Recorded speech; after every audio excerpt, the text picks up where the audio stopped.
안녕하세요. 전 평생 가족을 위해 살다가 결국 집에서 쫓겨날 뻔했던 60대 엄마입니다.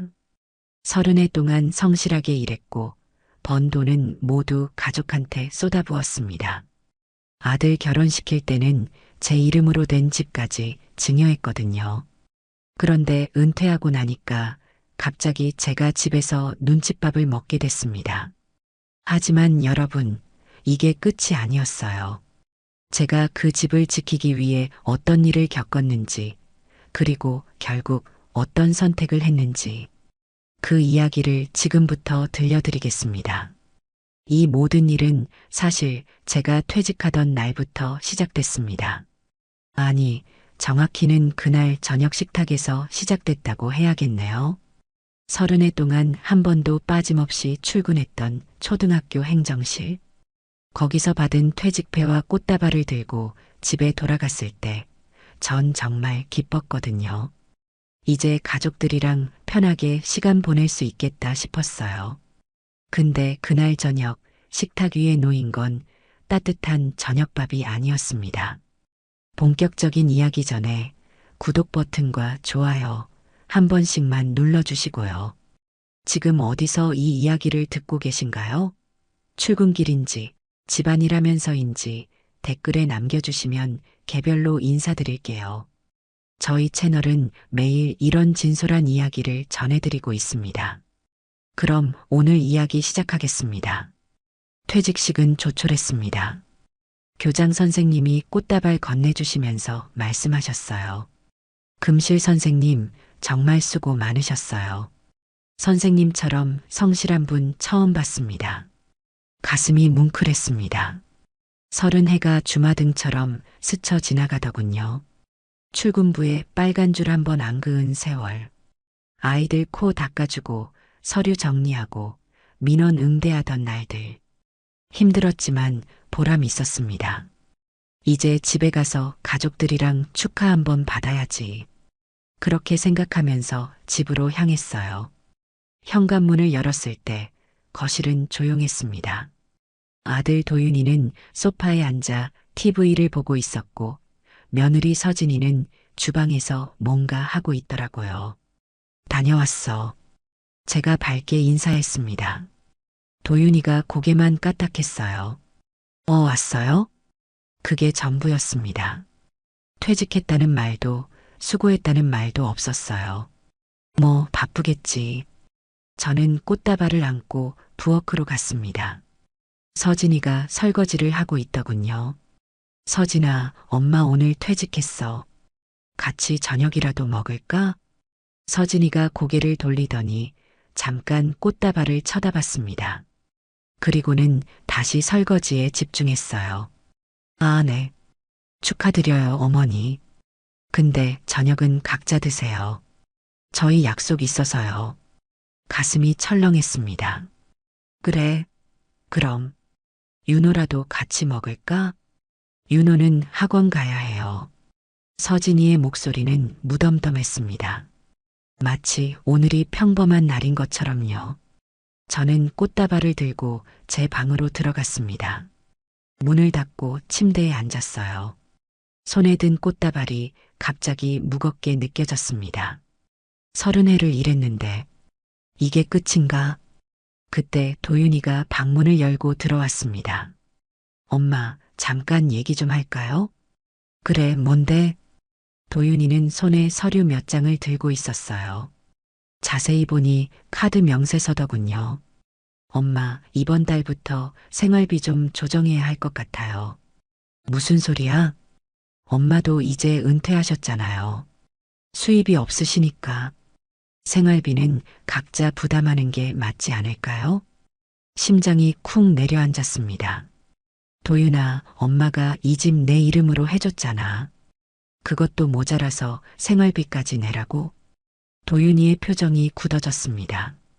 엄마, 그건 그거고 이건 이거죠. 저도 애 키우고 대출 갚아야 하는데 솔직히 엄마 용돈까지 부담하기 힘들어요. 머릿속이 하얘졌습니다. 용돈? 내가 언제 용돈 달라고 했어? 아니, 그게 아니라 어쨌든 엄마도 이제 연금 나오시잖아요. 그걸로 생활하세요. 도윤이는 그 말을 남기고 방을 나갔습니다. 저는 그 자리에 멍하니 앉아 있었어요. 손에 든 꽃다발에서 꽃잎 하나가 바닥에 떨어졌습니다. 그날 저녁 식탁엔 아무도 없었습니다. 도윤이 부부는 약속이 있다며 나갔고 손자 윤호는 학원에 갔어요. 거실엔 저 혼자였습니다. 냉장고를 열었더니 반찬이 몇 개 있더군요. 김치랑 계란말이. 저는 밥을 데워서 혼자 먹었습니다. 30회이란 날인데 이게 뭐야? 밥이 목으로 넘어가지 않았어요. 그냥 억지로 삼켰습니다. 식사를 마치고 설거지를 하는데 문득 거실벽에 걸린 가족 사진이 눈에 들어왔어요. 도윤이 결혼식 날 찍은 사진. 그때는 모두가 웃고 있었는데 말이죠. 내가 이 집을 어떻게 마련했는데 그 생각이 머릿속을 떠나지 않았습니다. 밤이 깊어졌습니다. 도윤이 부부가 돌아왔어요. 현관에서 웃음소리가 들렸습니다. 오늘 진짜 맛있었다, 여보. 그러게. 다음엔 고기 더 먹으러 가자. 저는 제 방에 누워서 그 소리를 들었습니다. 퇴직패가 책상 위에 놓여 있었어요. 당신의 헌신에 감사드립니다라는 문구가 선명했습니다. 헌신. 그 단어가 가슴에 박혔습니다. 나는 평생 헌신했는데 돌아온 건 이게 전부인가? 눈물이 났습니다. 소리 내지 않으려고 이불을 끌어안았어요. 그렇게 첫날 밤이 지나갔습니다. 퇴직하고 일주일쯤 지났을 때였습니다. 아침에 일어나니까 거실에서 시끄러운 소리가 들렸어요. 나가봤더니 서진이가 업체 사람들이랑 뭔가 얘기하고 있더군요. 여기 벽지 이렇게 바꾸고요. 이 가구는 저쪽으로 옮겨주세요. 서진아, 이게 무슨 일이야? 제가 물었습니다. 서진이가 환하게 웃으면서 대답했어요. 아, 어머니. 인테리어 좀 바꾸려고요. 너무 오래됐잖아요. 그래도 미리 말 좀 해주지. 어머니도 이제 편하게 쉬실 거잖아요. 신경 안 쓰셔도 돼요. 신경 안 써도 된다니. 이 집이 제 집인데 말이죠. 업체 사람들이 짐을 옮기기 시작했습니다. 거실에 있던 오래된 장롱도 치우고 제가 아끼던 화분도 베란다로 옮기더라고요. 저기 그 화분은 어머니 거실이 너무 복잡해 보여요. 요즘은 미니멀하게 사는 게 트렌드거든요.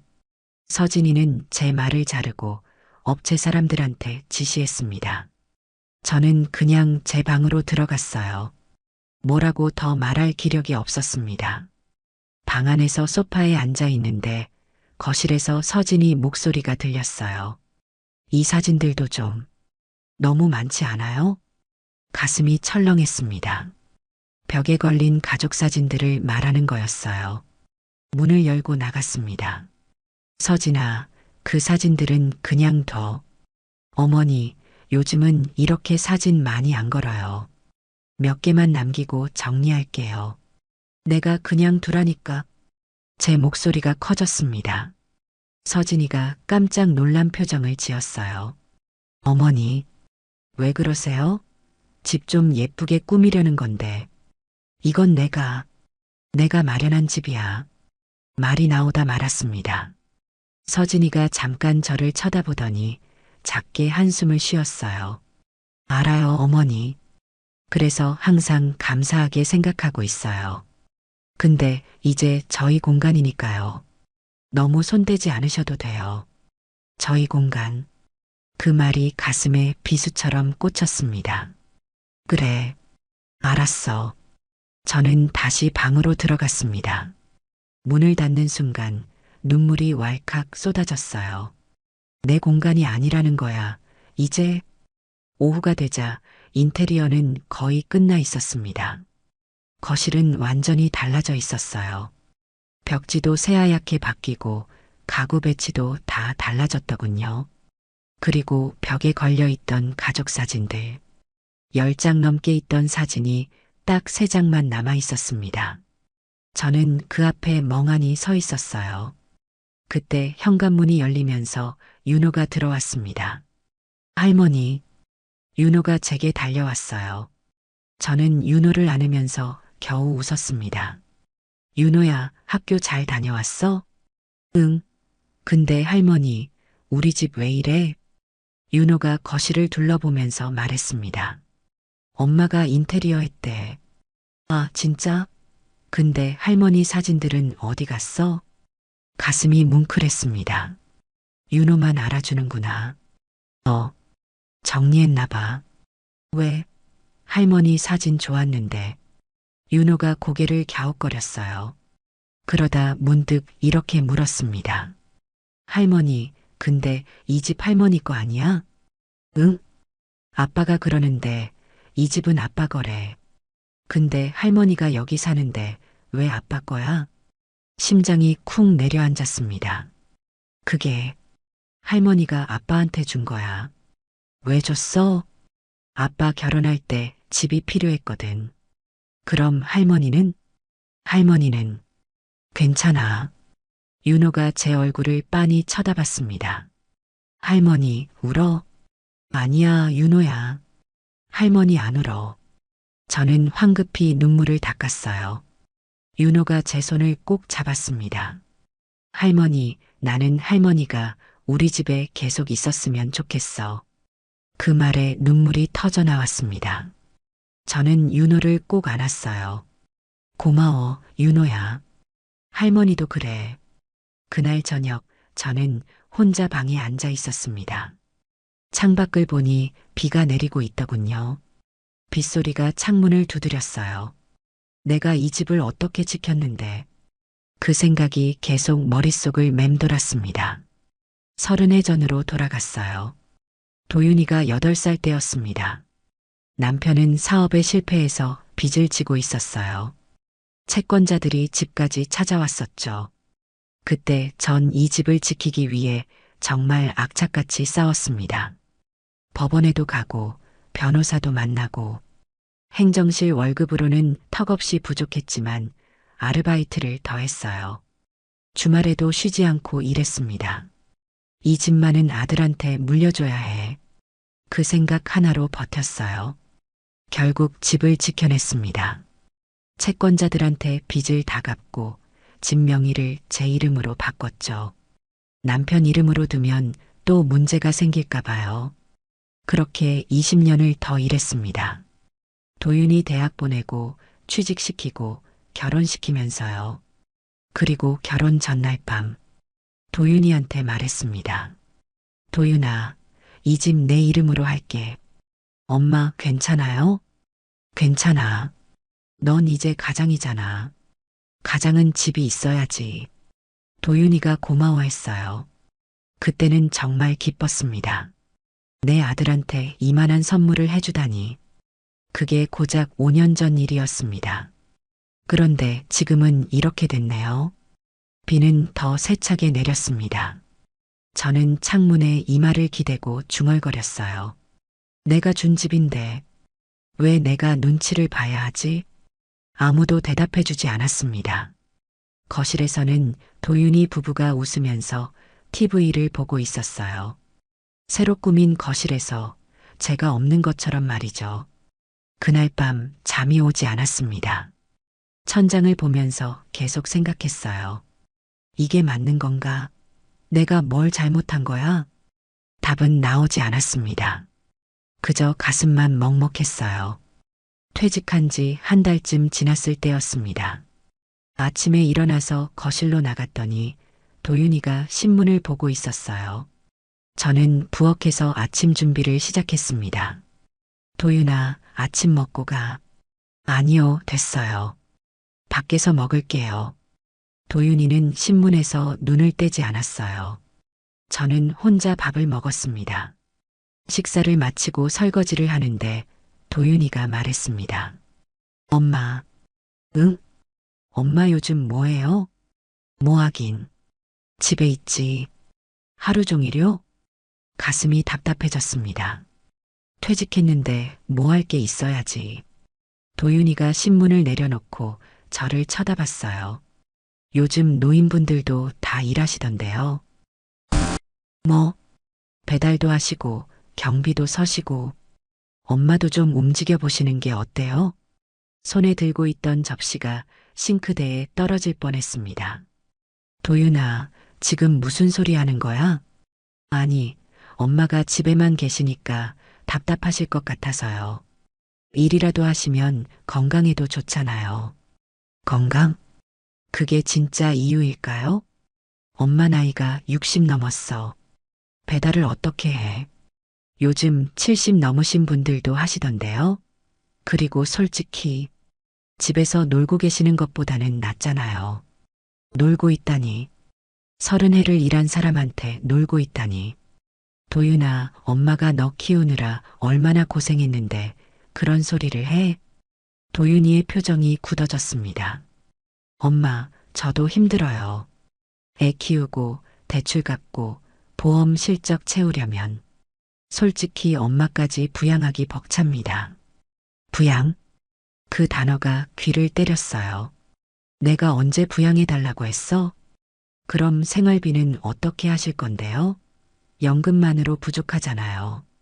그건 말문이 막혔습니다. 연금은 정말 얼마 안 됐거든요. 도윤이가 한숨을 쉬면서 일어났습니다. 엄마도 이제 좀 생각해 보세요. 저도 제 인생이 있어요. 그 말을 남기고 도윤이는 출근했습니다. 저는 그 자리에 멍하니 서 있었어요. 돈을 벌어오라는 거구나. 60이 넘은 엄마한테 가슴이 터질 것 같았습니다. 오후가 되었습니다. 저는 방 청소를 하기로 했어요. 뭐라도 해야 정신이 돌 것 같았거든요. 옷장을 정리하다가 맨 위 선반에 있는 낡은 서류함을 발견했습니다.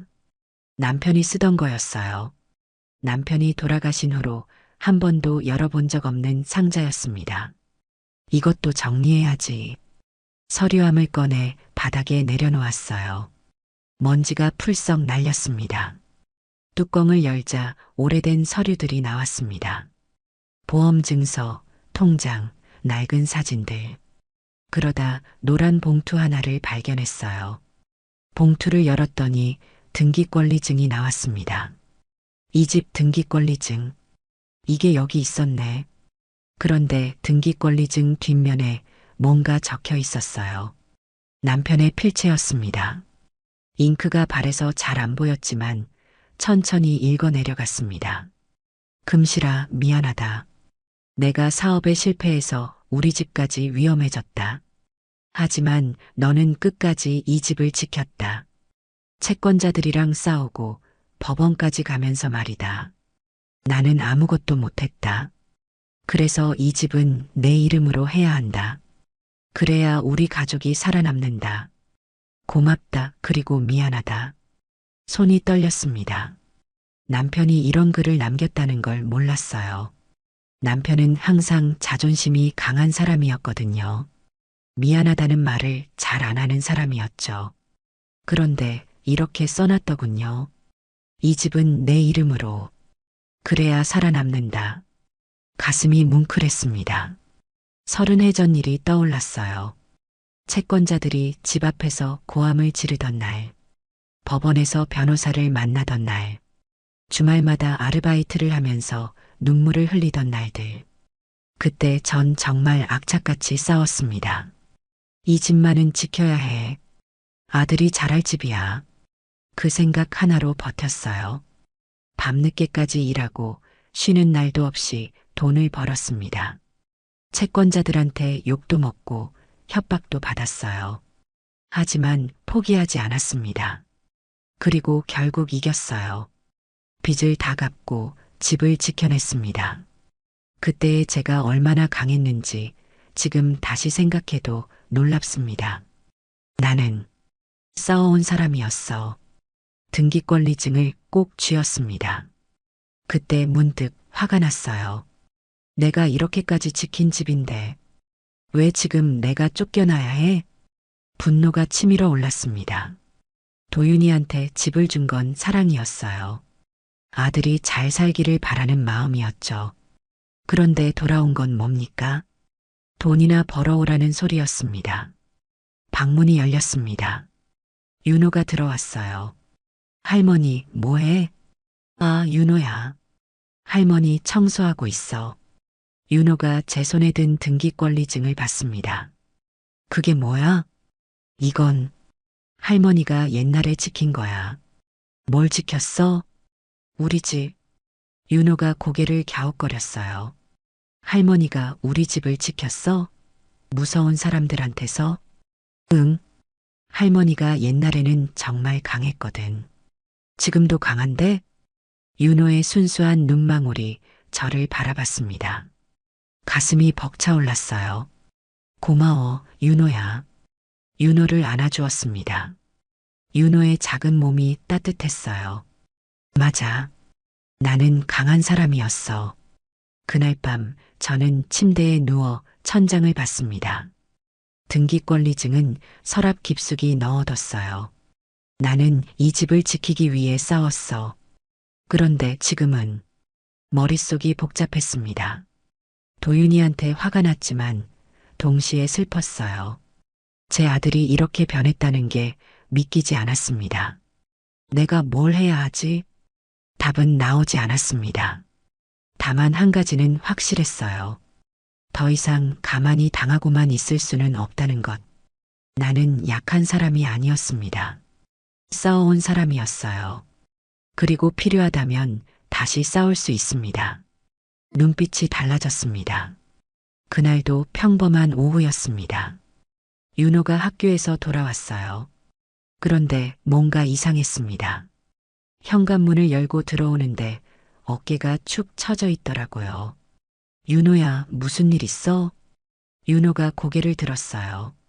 눈이 빨갛게 부어 있었습니다. 할머니. 윤호가 제게 달려와 안겼어요. 그리고 울기 시작했습니다. 윤호야, 왜 그래? 무슨 일 있었어? 애들이 놀렸어. 뭐라고 놀렸는데? 할머니랑 사는 애는 가난하대. 엄마 아빠가 할머니 돈 때문에 싸운대. 가슴이 찢어지는 것 같았습니다. 그런 소리 듣지 마. 할머니는 윤호 때문에 행복해. 윤호가 고개를 들어 저를 봤어요. 진짜? 진짜야. 할머니한테는 윤호가 세상에서 제일 소중해. 윤호가 다시 제 품에 안겼습니다. 저는 윤호의 머리를 쓰다듬었어요. 그때 현관문이 열렸습니다. 서진이가 들어왔어요. 윤호야, 엄마 왔어. 윤호가 움찔했습니다. 서진이가 가까이 오면서 말했어요. 뭐해? 숙제 안 해? 엄마, 어머니, 윤호 좀 내버려 두세요. 애가 너무 응석바지로 크고 있어요. 응석바지? 서진아, 윤호가 학교에서 힘든 일이 있었어. 그래도 할머니가 너무 감싸주시면 안 돼요. 애가 약해져요. 서진이가 윤호 손을 잡아 끌었습니다. 방가서 숙제해. 윤호가 뒤돌아보면서 저를 봤어요. 눈에 눈물이 가득했습니다. 저는 아무 말도 할 수 없었어요. 저녁 시간이 됐습니다. 도윤이가 퇴근하면서 말했습니다. 엄마, 오늘 윤호 학교에서 전화 왔던데요? 응? 윤호가 친구랑 싸웠대요. 그것도 먼저 때렸대요. 그게 엄마가 윤호 너무 감싸주셔서 그래요. 애가 버릇이 없어지고 있어요. 참았던 게 터져 나왔습니다. 도윤아, 윤호가 왜 싸웠는지는 알고 그래. 그게 중요해요? 싸운 게 문제죠. 너희가 싸우는 소리 듣고 애들한테 놀림받았어. 할머니 돈 때문에 싸운다고. 도윤이의 얼굴이 굳어졌습니다. 그건 우리가 조심했어야 하는데. 조심? 집안에서 한 얘기를 어떻게 조심해? 서진이가 끼어들었어요. 어머니, 목소리 좀 낮추세요. 윤호 듣잖아요. 듣게 해. 윤호는 알아야 해. 할머니가 얼마나. 어머니. 서진이가 소리쳤습니다. 그만하세요. 어머니가 요즘 너무 예민하세요. 예민하다니. 내가 예민해? 내가? 네. 요즘 어머니 때문에 집안 분위기가 안 좋아요. 온몸이 부들부들 떨렸습니다. 나 때문에 집 준 사람이 나인데 또 그 얘기세요? 어머니, 그만 좀 하세요. 도윤이가 짜증스럽게 말했습니다. 저는 더 이상 참을 수 없었어요. 좋아. 내가 나가면 되겠네. 엄마. 저는 방으로 들어가 가방을 들었습니다. 그리고 윤호 방문을 열었어요. 윤호야, 할머니랑 갈래? 윤호가 눈을 크게 떴습니다. 어디 가는데? 할머니랑 잠깐 바람 쐬러 가자. 윤호가 고개를 끄덕였어요. 저는 윤호 손을 잡고 현관으로 나왔습니다. 엄마, 뭐 하는 거예요? 도윤이가 막아섰어요. 윤호랑 잠깐 나갔다 올게. 애를 어디 데리고 가려고요? 산책 좀 하면 안 돼? 지금 밤인데요? 안 돼요. 도윤이가 윤호 손을 잡으려 했습니다. 저는 윤호를 뒤로 감재어요. 내 손자야. 내가 데리고 나가는데 왜 안 돼? 엄마, 정신 차려요. 저는 윤호를 데리고 현관문을 열었습니다. 그리고 밖으로 나갔어요. 뒤에서 도윤이가 소리쳤습니다. 엄마, 돌아와요. 저는 돌아보지 않았습니다. 비가 내리기 시작했어요. 윤호와 저는 버스 정류장으로 갔습니다. 사람들이 우산을 쓰고 지나갔어요. 할머니, 우리 어디 가는 거야?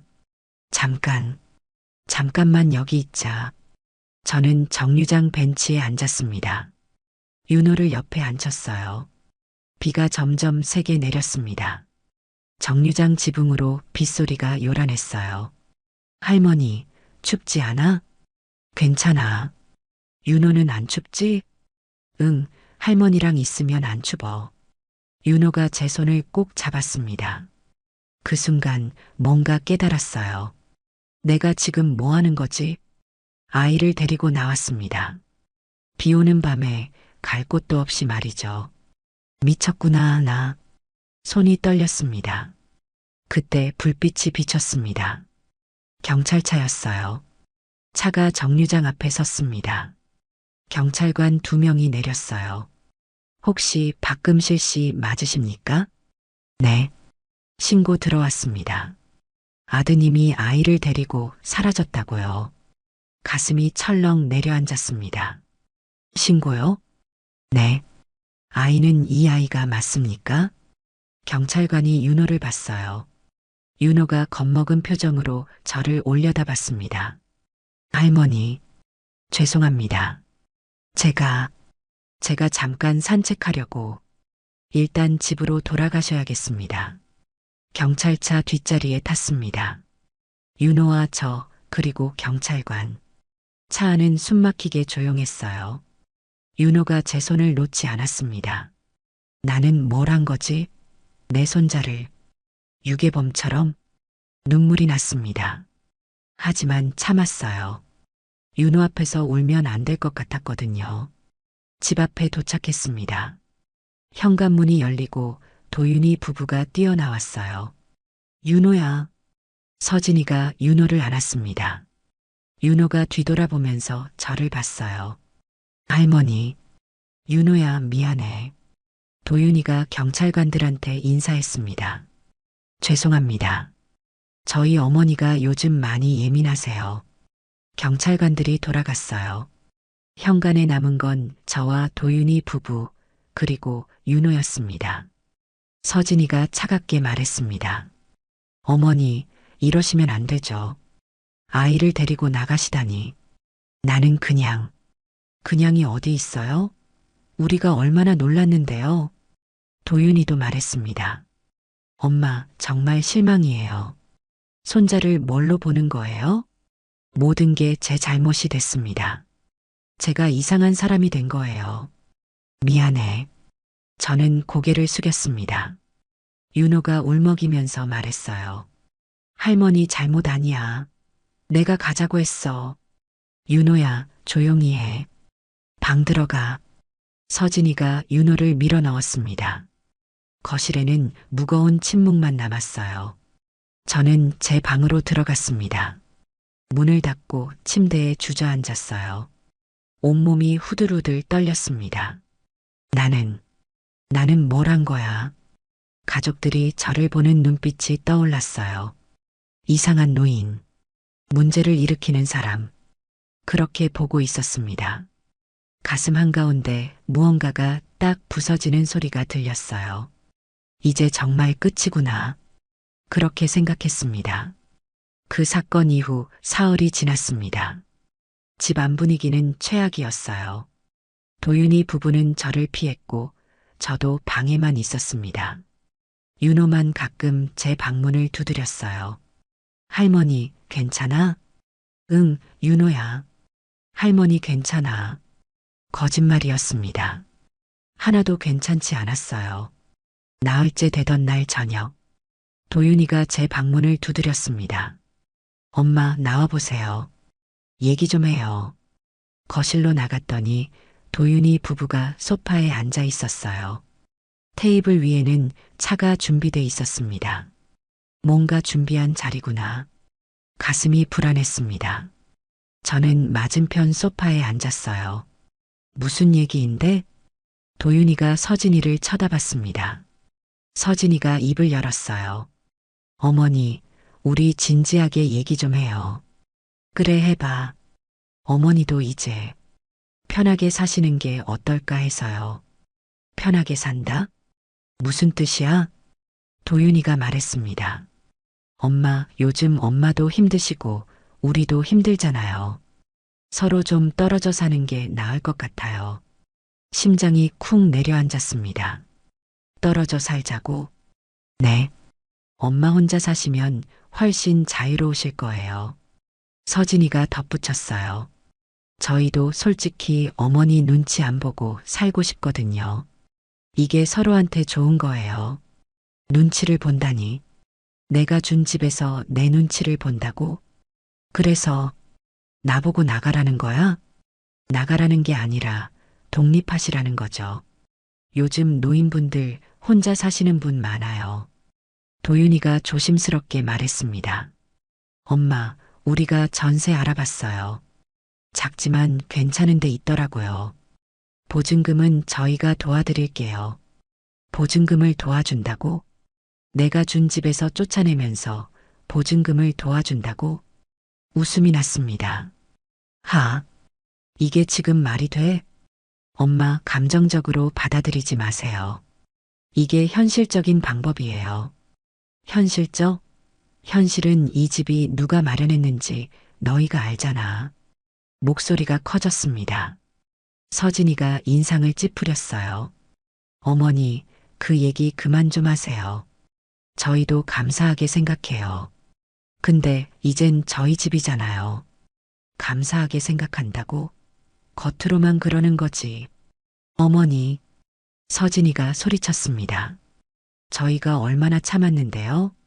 어머니 때문에 윤호까지 학교에서 문제 생기고 집안 분위기는 최악이고 이러시면 안 되는 거 아세요? 피가 거꾸로 솟는 것 같았습니다. 도윤이가 말했어요. 엄마, 우리도 제 인생이 있어요. 엄마 모시고 사는 게 솔직히 너무 힘들어요. 힘들다. 그 말이 귀를 때렸습니다. 30해 동안 일해서 모은 돈으로 이 집 마련했어요. 남편 빚 갚느라 악착같이 일했고 도윤이 대학 보내고 결혼시키느라 제 인생 하나 없었습니다. 그런데 지금 뭐라고 했죠? 힘들다고? 그래. 제가 조용히 말했습니다. 뭐? 그래. 내가 나가면 되겠네. 도윤이가 얼굴이 밝아졌어요. 엄마가 이해해 주시니까. 근데 말이야. 저는 천천히 일어났습니다. 조건이 하나 있어. 조건요? 내가 준 거나 뱉어라. 순간 정적이 흘렀습니다. 엄마, 그게 무슨. 이 집 말이야. 내가 준 집. 더러워서 이제 못 보겠으니까 뱉어. 도윤이의 얼굴이 하얗게 질렸어요. 엄마, 진정하세요. 진정? 난 지금 아주 정신 또렷해. 너희가 나한테 나가라고 했잖아. 좋아. 근데 이 집은 내 거야. 내가 지키고 내가 너한테 준 거라고. 그건 이미 증여하신 거잖아요. 서진이가 소리쳤습니다. 증여했지. 사랑하는 아들한테 주고 싶어서. 근데 그게 이렇게 돌아올 줄은 몰랐어. 눈물이 났습니다. 하지만 참았어요. 도윤아, 엄마가 이 집 지키려고 얼마나 고생했는지 아니? 알아요. 근데 그건 너 8살 때 채권자들이 집 앞에서 고함 지르던 거 기억나? 도윤이가 입을 다물었습니다. 엄마는 그때 매일 법원 갔어. 변호사 만나고 빚 갚으려고 주말마다 아르바이트 했지. 너 혼자 집에 두고 나가면서 얼마나 미안했는지 아니? 엄마, 그렇게 지킨 집이야.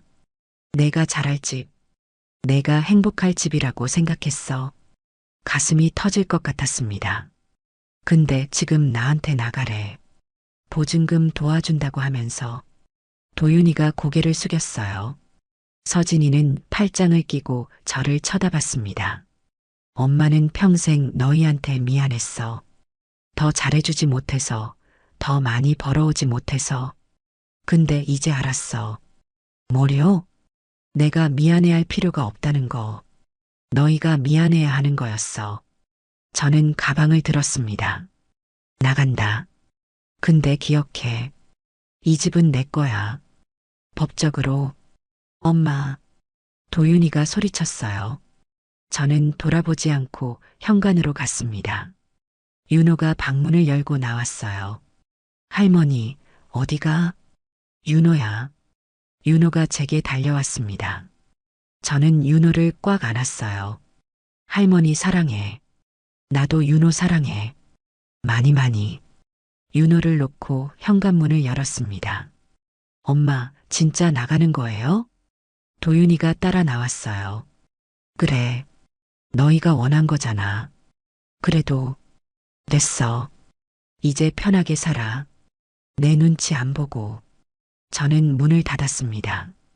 그 순간 쿵 하는 소리가 들렸어요. 뒤돌아보니 거실벽에 걸린 가족 사진이 떨어져 있었습니다. 유리가 깨지는 소리. 그 소리가 제 가슴에도 울렸어요. 하지만 저는 걸어갔습니다. 계단을 내려가면서 눈물이 쏟아졌어요. 이게 맞는 건가? 정말 이게 맞는 건가? 하지만 돌아가지 않았습니다. 돌아가면 안 됐어요. 더 이상 미안해하면서 살 수는 없었습니다. 밤 공기가 차가웠어요. 저는 가방을 들고 아파트 단지를 나왔습니다. 어디로 가야 할까요? 갈 곳이 없었어요. 그때 핸드폰이 울렸습니다. 친구 화숙이었어요. 여보세요? 금실아, 나 화숙이야. 무슨 일 있어? 목소리가 왜 그래? 눈물이 터져 나왔습니다. 화숙아, 나 집 나왔어. 뭐, 지금 어디야? 모르겠어. 그냥 걷고 있어. 움직이지 마. 내가 지금 간다. 전화가 끊겼어요. 저는 그 자리에 멈춰 섰습니다. 찬바람이 불었어요. 하지만 이상하게도 가슴은 조금 가벼웠습니다.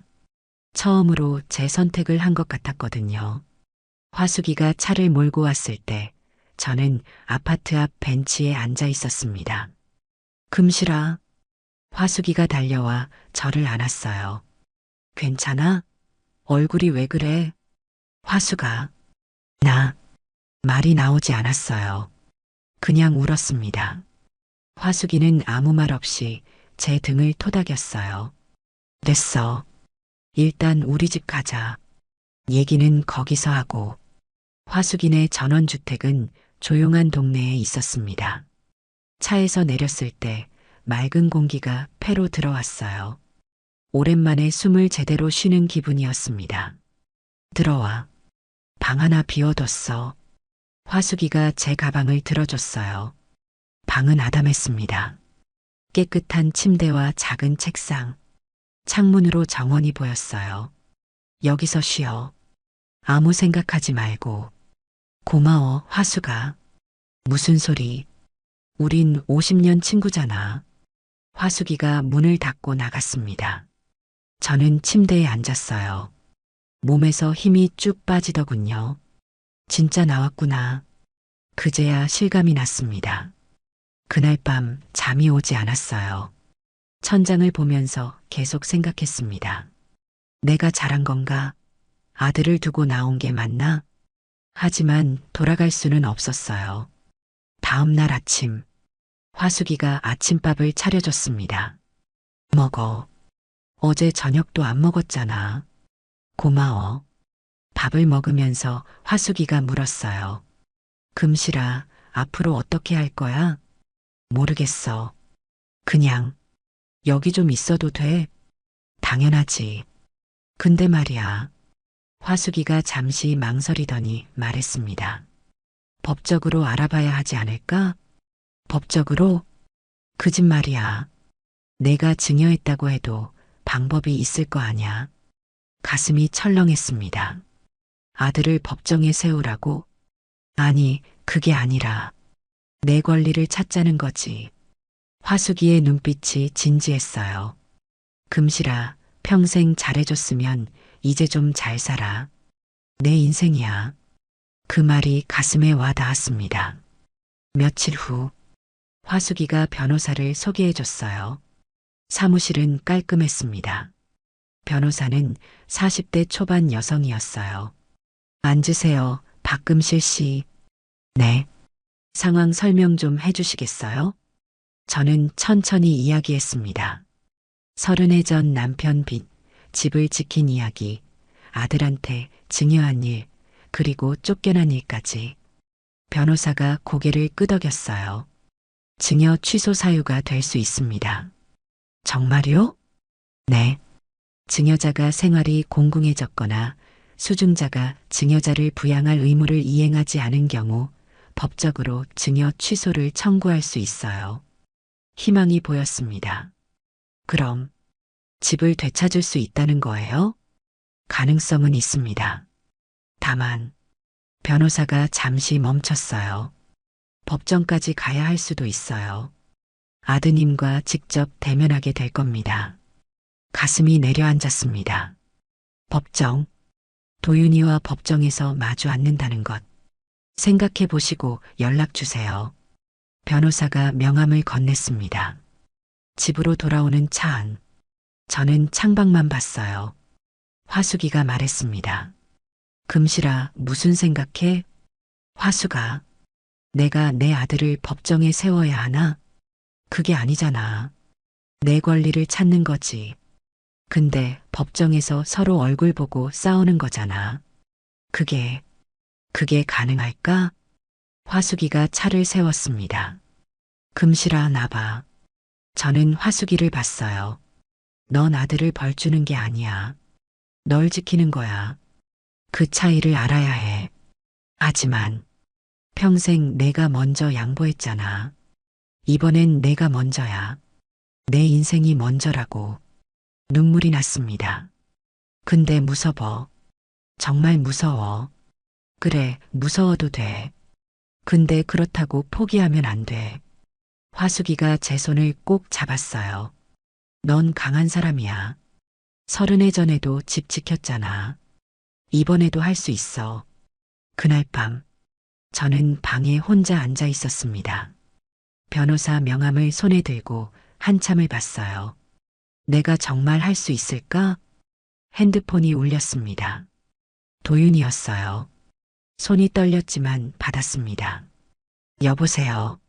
엄마, 어디 계세요? 엄마, 집에 돌아오세요. 얘기 좀 해요. 무슨 얘기? 엄마도 저희 입장 이해하시잖아요. 다시 생각해 보세요. 이해하라고? 지금까지 제가 뭘 했는데요? 도윤아. 네, 엄마. 나 안 돌아가. 엄마. 그리고 말이야. 그 집 법적으로 내 거야. 전화기 너머로 숨소리가 들렸습니다. 엄마. 설마 소송하시려는 거예요? 생각해 볼게. 엄마, 그러시면 안 돼요. 우리 가족인데. 가족. 그 말이 가슴을 찔렀어요. 가족이라는 게 뭐냐, 도윤아? 그야. 엄마를 쫓아낸 게 가족이야? 눈치 주고 부담스럽다고 한 게 가족이야? 엄마, 저희도 힘들었어요. 나도 힘들었어. 목소리가 커졌습니다. 30해 동안 너 키우느라, 이 집 지키느라 얼마나 힘들었는지 아니? 그건 됐어. 생각 정리되면 연락할게. 전화를 끊었습니다. 손이 부들부들 떨렸어요. 하지만 이상하게도 속은 시원했습니다. 처음으로 제 마음을 다 말한 것 같았거든요. 다음 날 아침, 저는 결심했습니다. 변호사한테 전화했어요. 저, 박금실입니다. 네, 말씀하세요. 소송 진행하고 싶습니다.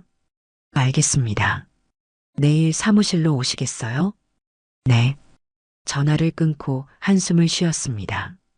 화숙이가 옆에서 물었어요. 알았어? 응, 알았어. 잘했어, 금실아. 화숙이가 제 어깨를 두드렸습니다. 창밖을 봤어요. 햇살이 정원에 내리고 있었습니다. 새들이 지저귀고 바람이 불었어요. 내 인생을 되찾는 거야. 그렇게 생각했습니다. 무섭지만 해야 했어요. 더 이상 뒤로 물러설 수는 없었습니다. 조용한 전쟁이 시작됐습니다. 저와 제 자신을 위한 전쟁이었어요. 소송 준비를 시작한 지 일주일쯤 지났을 때였습니다. 변호사 사무실에서 서류를 검토하고 있었어요. 증여계약서, 통장 내역, 증인 진술서. 이 정도면 충분합니다. 다음 주에 소장 제출하겠습니다. 변호사가 말했어요. 네. 대답은 했지만 가슴이 무거웠습니다. 정말 이렇게 하는 게 맞나? 그때 핸드폰이 울렸어요. 모르는 번호였습니다. 여보세요? 할머니. 윤호였어요. 윤호야, 너 지금 어디서 전화하는 거야? 친구 전화기 빌렸어. 할머니, 보고 싶어. 목소리가 떨리고 있었어요. 나도 보고 싶어, 윤호야. 근데 왜? 무슨 일 있어? 할머니, 우리 집 이상해. 뭐가? 엄마 아빠가 매일 싸워. 그리고 나 학교에서 또 싸웠어. 가슴이 철렁 내려앉았습니다. 또 싸웠다고? 왜? 애들이 할머니 욕했어. 그래서 때렸어. 눈물이 났어요. 윤호야, 미안해. 할머니 때문에. 아니야. 할머니 잘못 아니야. 윤호가 울먹이며 소리쳤습니다. 윤호야. 할머니, 언제 와? 할머니 없으니까 집이 너무 이상해. 전화가 끊겼어요. 아마 누가 뺏은 것 같았습니다. 저는 핸드폰을 쥔 채 멍하니 앉아 있었어요. 변호사가 물었습니다. 괜찮으세요? 네. 아니, 잘 모르겠어요. 그날 밤 잠을 이룰 수 없었습니다. 윤호 목소리가 계속 들렸어요. 할머니 없으니까 집이 너무 이상해. 다음 날 오후, 화숙이가 급하게 들어왔습니다. 금실아, 이거 봐. 핸드폰을 내밀었어요. 동네 카페에 올라온 글이었습니다. 박금실 씨 아드님 도윤 씨 아시는 분 계세요? 대출 연체로 집이 경매 넘어간다던데. 손이 떨렸습니다. 경매? 응. 방금 아는 언니한테 들었어. 도윤 씨가 사채까지 손댔대. 머릿속이 하얘졌어요. 그게 무슨... 그때 핸드폰이 울렸습니다. 서진이었어요. 여보세요. 어머니, 도와주세요. 서진이의 목소리가 떨리고 있었어요. 무슨 일이야? 집이 경매로 넘어갔어요. 대출을 못 갚아서 심장이 쿵 내려앉았습니다. 뭐라고? 도윤 씨가 보험 실적 못 채워서 사채까지 빌렸는데 그것도 못 갚아서요. 이제 정말 갈 곳이 없어요. 도윤이는 지금 은행 다니고 있어요. 대출 연장 부탁하러. 서진이가 울기 시작했습니다. 어머니, 제가 잘못했어요. 진심이에요. 제발 도와주세요. 전화를 끊었습니다. 가슴이 복잡했어요. 화숙이가 말했어요. 금실아, 이건 내 잘못이 아니야. 알아. 근데, 근데 뭐, 윤호가 걱정돼. 애가 무슨 잘못이야? 화숙이가 한숨을 쉬었습니다. 그래도 내가 책임질 일은 아니야. 맞아. 근데, 저는 창밖을 봤어요. 내가 이기면 뭐가 남지? 무너진 아들과 불행한 손자. 그날 저녁, 저는 변호사 사무실로 갔습니다. 책상 위에 놓인 소장을 봤어요. 내일이면 법원에 제출되는 서류. 변호사님, 네, 말씀하세요. 이 소송 취하하고 싶습니다. 변호사가 놀란 표정을 지었어요. 뭐라고요? 왜요? 승소 가능성이 높은데. 알아요. 근데 이 싸움은 이겨도 제가 지는 거예요. 무슨 말씀이신지. 저는 소장을 집어들었습니다. 그리고 천천히 찢었어요. 찢어지는 소리가 사무실에 울렸습니다. 전 제 손자가 행복했으면 좋겠어요. 법정에서 이기는 것보다 더 중요한 게 그거예요. 변호사가 아무 말 없이 저를 봤습니다. 대신 제가 할 일이 있어요. 집으로 돌아와서 화숙이한테 말했습니다. 화숙아, 내 집 팔아야겠어. 뭐? 그 집 말이야? 응. 그 집 팔아서 윤호 명의로 작은 집 하나 사줄 거야. 화숙이가 멍하니 저를 봤어요. 금실아, 너 정신이 있니? 있어. 지금 제일 정신 또렷해. 그럼 넌 어떡하려고? 난 여기서 너랑 살면 돼. 내가 좋다면. 화숙이가 고개를 저었습니다. 미친 거 아니야? 그 집 내 거잖아. 맞아. 내 거니까 내가 주는 거야. 이번엔 제대로. 제대로? 응. 가족한테 준 게 아니라 아이의 미래에 주는 거야. 조건 없이. 화숙이가 한참을 저를 봤어요. 그러더니 웃었습니다. 너 정말 바보야. 알아. 근데 멋진 바보야. 이틀 후 집을 팔았습니다. 생각보다 빨리 팔렸어요. 그 돈으로 작은 아파트를 하나 샀습니다. 윤호 이름으로요. 등기소에서 나오면서 하늘을 봤어요. 구름이 흘러가고 있었습니다. 이제 됐다. 마음이 편안했어요. 변호사한테 전화했습니다. 변호사님, 도윤이한테 연락 좀 해주세요. 무슨 연락이요? 집 경매 취소됐다고. 제가 은행 빚 정리해줬다고 전해주세요. 네. 그리고 하나 더요. 윤호 명의로 집 하나 샀다고도 전해주세요. 전화를 끊었습니다. 화숙이가 물었어요. 후회 안 해? 응, 안 해. 왜? 난 아들한테 준 게 아니야. 내 사랑을 증명한 거야. 조건 없는 사랑. 화숙이가 제 손을 잡았습니다. 금실아, 넌 이겼어. 뭘? 너 자신한테 이긴 거야. 미움한테 이긴 거고. 눈물이 났어요. 하지만 슬픈 눈물이 아니었습니다. 처음으로 제 선택이 자랑스러웠거든요. 한 달이 지났습니다. 화숙이네 전원주택에서의 아침은 평화로웠어요. 창문을 열면 새소리가 들렸고 정원에서는 꽃들이 피어났습니다. 저는 부엌에서 커피를 내렸어요. 원두 가는 소리, 물 끓는 소리, 그 모든 게 좋았습니다. 금실아, 잘 잤어? 화숙이가 거실에서 나왔어요. 응, 너무 잘 잤어. 표정이 달라졌다. 얼굴에 웃음이 도네. 그래, 거울을 봤어요. 정말 웃고 있더군요. 언제부터 이렇게 웃었는지 모르겠어요. 오늘 날씨 좋다. 산책 갈까? 그래, 좋아. 커피를 마시고 정원으로 나갔습니다. 햇살이 따뜻했어요. 바람이 불면서 머리카락이 흩날렸습니다. 이게 자유구나. 처음으로 깨달았어요. 눈치 보지 않고 미안해하지 않고 그냥 존재하는 것. 그게 이렇게 편안한 일인 줄 몰랐습니다. 그때 핸드폰이 울렸어요. 도윤이었습니다. 한참을 망설이다가 받았습니다. 여보세요. 엄마, 나 도윤이야. 응, 엄마 고마워. 정말, 정말 고마워. 목소리가 떨리고 있었어요. 됐어. 그냥 윤호 잘 키워. 엄마 나 미안해. 정말 미안해. 내가 너무 못됐어. 도윤이가 울먹이기 시작했습니다. 엄마가 얼마나 고생하셨는데 내가 뭘 한 거야. 나 진짜 도윤아, 제가 말을 끊었어요. 너도 힘들었을 거야. 나도 이제 알아. 엄마, 근데 말이야. 이제는 각자 인생 살자.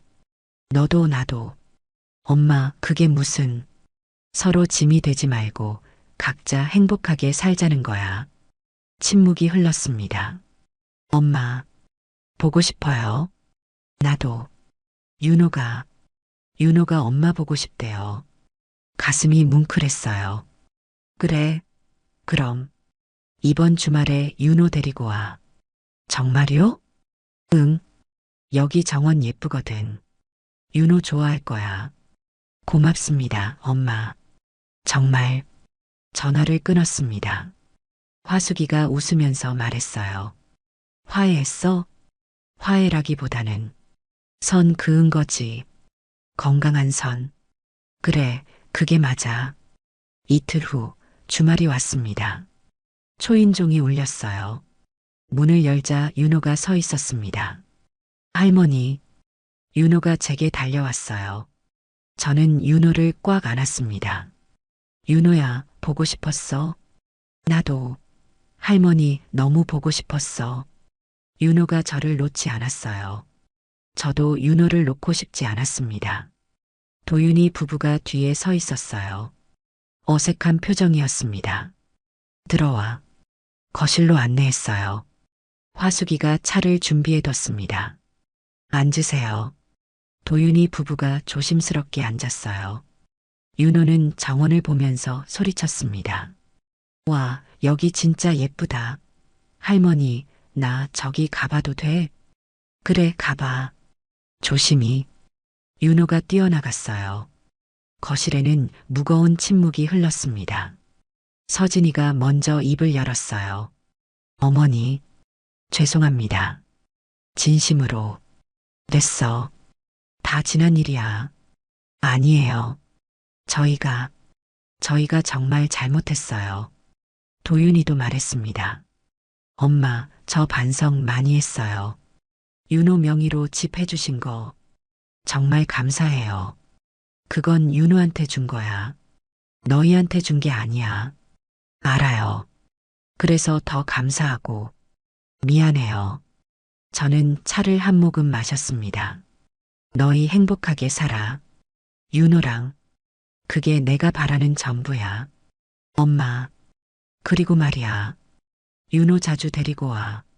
할머니가 보고 싶을 테니까. 도윤이가 고개를 끄덕였어요. 눈물이 그의 뺨을 타고 흘렀습니다. 정원에서 윤호가 소리쳤어요. 할머니, 여기 나비 있어. 저는 밖으로 나갔습니다. 윤호가 나비를 쫓아다니고 있었어요. 햇살 속에서 아이의 웃음소리가 퍼졌습니다. 윤호야, 이리 와봐. 윤호가 뛰어왔어요. 왜? 할머니가 물어볼 게 있어. 뭐? 저는 윤호를 앉혔습니다. 윤호야, 할머니가 왜 집을 내 이름으로 해줬는지 아니? 윤호가 고개를 갸웃거렸어요. 응, 나 주려고? 맞아. 근데 그것만이 아니야. 그럼 그 집은 내가 웃을 수 있는 곳이어야 하니까. 할머니가 지키려던 건 결국 사랑이었거든. 윤호가 저를 빤히 쳐다봤습니다. 할머니, 나 할머니 사랑해. 나도 윤호 사랑해. 윤호를 안아주었어요. 바람이 불었습니다.